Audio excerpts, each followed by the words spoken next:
সালামু আলাইকুম। Hello viewers, আমি আজকে এসেছি নান্দিয়ার বিলেতে।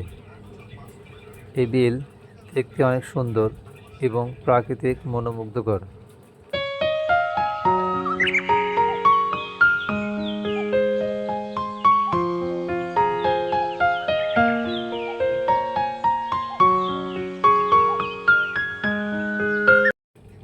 আপনারা দেখতে পাচ্ছেন মানুষ কিভাবে তার সোনালী আঁশ থেকে পাট ছাড়ায় এবং এই পাট ধুয়ে পরিষ্কার করে তারা বাজারে রপ্তানি করে।